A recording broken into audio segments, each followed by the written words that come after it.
Earlier about the velocity of armoured fighting vehicles today compared to 100 years ago. So we've got two of the French FT-17s and the Mark IV and A7V Replicas in front of us here, which 100 years ago were the cutting edge of armoured fighting vehicles.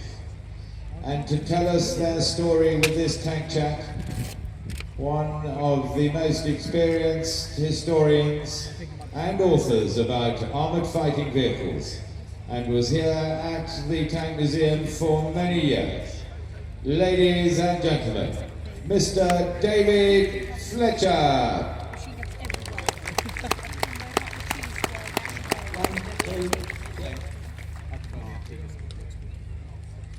Good morning, ladies and gentlemen. I'm going to talk about these old tanks, but first I suppose one thing we ought to say is that being old, and that in the case of the Renaults does mean they're 100 years old, is they are slow. You have to be a bit patient while they go out here. The other two, the German A7V and the British Mark IV, are replicas. They were built fairly recently, but they still go slowly. But then the Mark IV was actually made for the film War Horse. And the A7V was built up in Wigan by a chap called Bob Grundy, and it's the nearest thing we've got to the real thing. The only real A7V is in Australia. It's a bit of a way to go if you want to see it, but otherwise we've got the replica, which is pretty well okay from the outside, but whatever you do, don't look inside. It's totally different in there. Well now, although those two are replicas, I'm going to talk about them as if they were the real tank, otherwise it gets too confusing. But to start off with the Renaults, you'll notice there are two of them. They're both nigh on 100 years old. They were built for operations in 1918, and it's now 2018, so you can work that up for yourself. At least you would if you had enough fingers. And they're both the same chassis, powered by a Renault 4-cylinder engine, driving through a 4-cylinder gearbox, but that's where the similarity ends. The tank on the end, behind me, is the radio vehicle that carried a crew of 3, was fitted with a key-operated radio, but they say that they were very unpopular. They say the tank was so rough that the radio ceased to work after a while, which is surprising. The other one is a turreted tank. This was the fighting tank. They were built in huge numbers by a chap called Colonel Baptiste Estienne, who was still saluted as the father of the French tank. And the idea was to swamp the battlefield with them, to have them going out in their dozens, so that, to use Estienne's terminology, they were like a bee, or a swarm of bees. You had to knock them all out to knock out the machine guns. The Mark IV, the British Mark IV, is better armed. It carries a machine gun in the front, it carries 2 more machine guns, normally in the side sponsons. It also has a pair of 6-pounder guns and firing forwards. But for all that, if you knock it out, you've knocked out the lot, which with these Renaults you don't necessarily do, because each one, and there's only 2 men in one of those Renaults, with each one, you only knock out 2 men and 1 machine gun. The rest of them are still there operational. The 2 men are the driver, who sits down low in the front, and the gunner, who occupies that turret. Now the turret, it's on a ball race, but it's traversed by hand. And you lock it in position before you fire the gun, just to make sure you get the direct aim. That one's armed with a machine gun. Some of them were armed with a stubby 37mm gun. So you had male and female in exactly the same way as the British did with the Mark IV, and everyone, well, the Germans did up to an extent, but in the main, the Germans went for a tank which has 1 57mm gun in the front and 6 Maxim machine guns all the way round, 2 at the back and 2 on each side.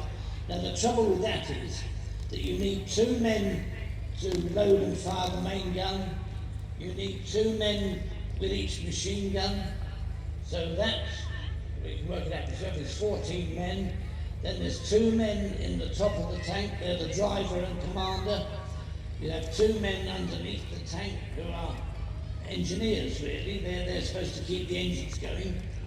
And it gets pretty crowded in there. The average crew of an A7V was 22, but they tended to put even more people in there when they needed them. They say that if you locked out an A7V, you still had the crew to deal with, and they could be quite a mean lot as well. But with the British tank, the Mark IV, because it used the original driving system, it had the Daimler 105 horsepower 6-cylinder engine, that was driving to a 2-speed gearbox, 2-speed reverse, and then extra gearboxes in the side frames. It had a crew of 8. So you've got 22 people in the A7V, 8 in the Mark IV, and only 2 in the Renault.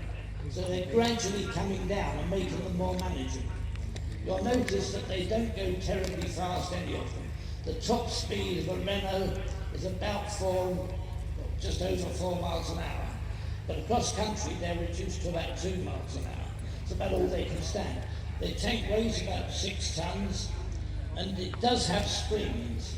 They're not quite so noticeable as they are on some tanks, but they are there. It has a main spring which operates against the bar at the top with the track return rollers. That keeps the track tight, but there are leaf springs in the girder at the bottom working on the bogies, so the tank's quite well sprung all the way around, which is quite handy.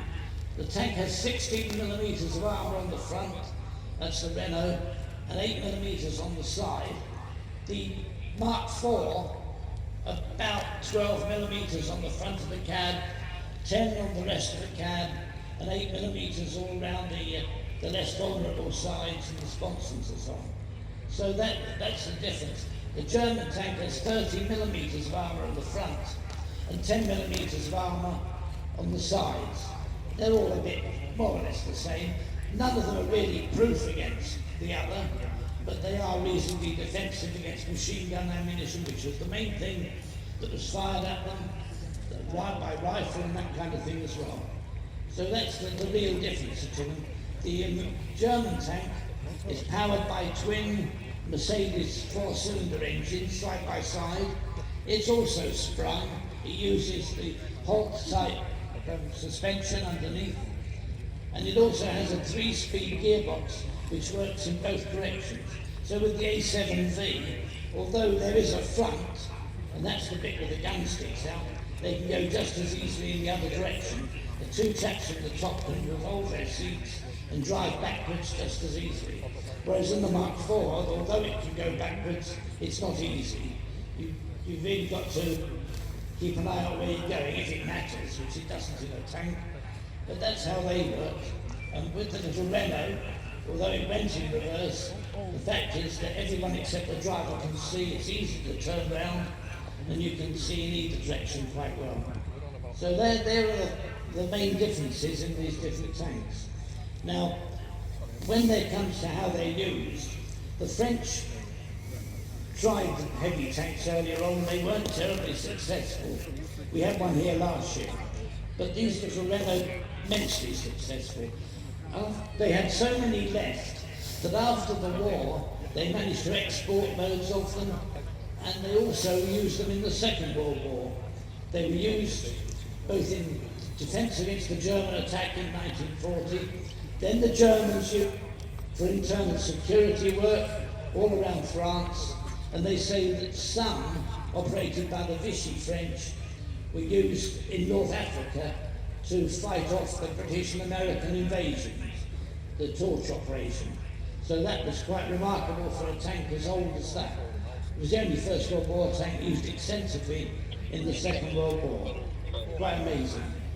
But the only evidence we have of them using a Mark IV in the Second World War was one which was on Whale Island in Portsmouth Harbour, and that was used as a sort of anti-aircraft vehicle against German aircraft, but it didn't really fight anybody. And the A7V, they only ever built 20 of them in the first place, and they were all scrapped, and then under the Treaty of Versailles, the Germans weren't allowed anymore. So they started from scratch with new tanks. Quite amazing, really. But it's very interesting even seeing what the replica A7V looked like. And that's about as close as you'll get to seeing it. It's a big tank, very boxy shape, but quite powerful, and just as frightening to the British infantry as our tanks were to the German infantry. And you'll find that any account of the Germans going into action with tanks, they were frightening British people out of the trenches, just as we were with our tanks taken against them. But they didn't last very long. The Germans used them 3 or 4 times and then more or less gave up, because they relied on their infantry and their stormtroopers, whereas we tended to rely more on our tanks. And at events like Cambrai, where they had a large number, and Amiens, where they had even more, they were indomitable. They went everywhere. But the French, by using these small tanks, they not only used them themselves, but all the American infantry and tankmen who operated in France in the First World War all used the Renault. And one of the funny things is that America, the force, was General Dwight D. Eisenhower, who made a bit of a name for himself later on. And one of their commanders in the field in France was George Smith Patton, who you will also have heard of. They were both leading lights in their day. And you'll find a very good picture of Patton somewhere, where he's standing in front of a Renault, because they did build a copy of the tank themselves, but they never had any ready in time for the war, and they used French tanks instead. But that's the reason why so many have survived. These two have both been completely restored by the Wheels Foundation, and they work virtually from scrap tanks. It's quite remarkable. You can get bits and pieces from them still. If you go to certain parts of the Maginot Line, they've got turrets there, but nothing else. And the tanks have almost all gone. But there's a few Renaults about anyway, if you know where to look. But the real interest for me is the Mark IV. But we are only showing you a replica because the real thing will fall to bits if we brought it out and ran it now. I think it's the fabric's beginning to break up. So we have them as exhibits in the museum, but not running out here. But that's a very nice replica, and it moves like the First World War tank. You know, no British First World War tank had any suspension at all. The German, the A7V, had springs. The little Renault, as we've seen, that was sprung, but the Mark IV has none. It literally clatters and rattles across the ground and shakes your fillings out if you happen to be inside it. But that's how they were operated in those days. They didn't go very fast, so it didn't really matter. But that's what they did, and that's how they were armed. Now, the only other thing I was going to tell you about was the Watless tank.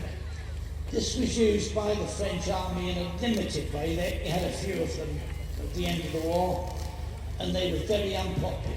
Apparently, not only did they destroy the radio by bouncing about, but the French didn't like that area sticking up at the top. They said that in wooded country, it fell off or got snagged in the trees and fell off and got ripped down, because without an aerial, the radio is absolutely useless. It makes you wonder actually who they communicated with the radio, for one thing. But they're quite an interesting collection of tanks, and you'll not see them anywhere else. Seeing them like this, even though they're slow to get out here, it's a little bit sort of not what you're used to, having seen the modern stuff screaming about. Seeing these things plod back does take longer, but it is worth it. So there we are, folks. Enjoy it.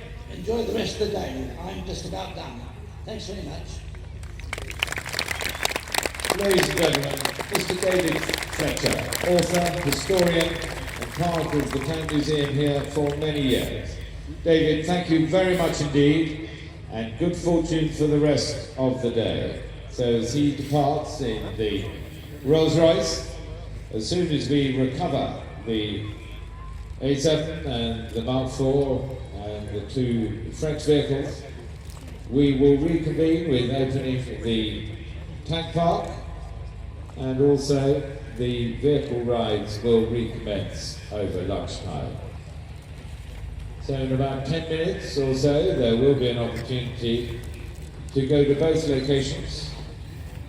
But in the meantime, plan your day. We're next back with you in the main arena at 10 to 2, where David Willie will run through British tank crews with a Mark